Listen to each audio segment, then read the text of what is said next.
Tugas presentasi. Dampak dan strategi Indonesia menghadapi Jepang oleh Muhammad Abdullah 11 TITL 2. Nomor absen 22. Pengertian dan latar belakang. Pendudukan Jepang di Indonesia dimulai pada tahun 1942 hingga 1945 setelah Jepang berhasil mengalahkan Belanda dalam Perang Dunia II.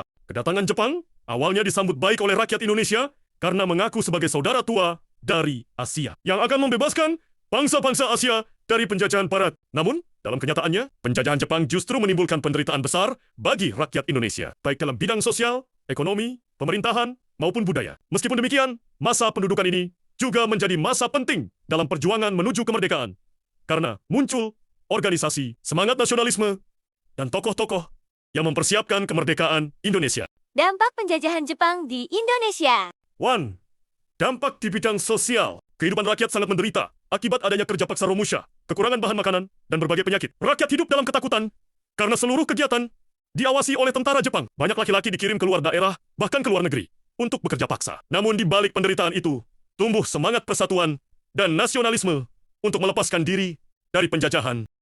2. Dampak di bidang pemerintahan. Sistem pemerintahan Belanda digantikan dengan sistem pemerintahan militer Jepang. Jawa dan Madura berada di bawah Angkatan Darat ke-16. Sumatera berada di bawah Angkatan Darat ke-25.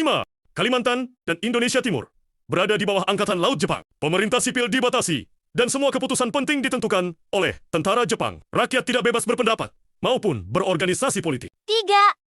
Dampak bidang budaya dan pendidikan. Bahasa Belanda dilarang, tetapi bahasa Indonesia justru diperbolehkan dan digunakan di sekolah. Ini menjadi salah satu dampak positif.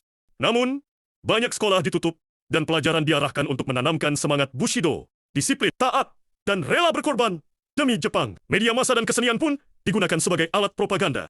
4.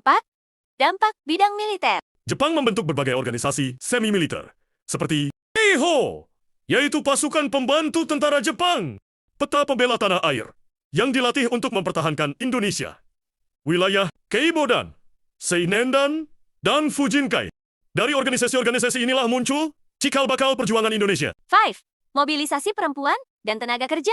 Perempuan dilibatkan dalam organisasi Fujinkai untuk membantu kegiatan sosial, dapur umum, dan kesehatan. Namun banyak juga yang dijadikan tenaga kerja paksa. Bahkan sebagian menjadi korban kekerasan Jepang, Jugun Ianfu. Selain itu, rakyat dipaksa bekerja tanpa upah melalui sistem Romusha, terutama di bidang pertanian, pembangunan jalan, dan pertahanan. 6.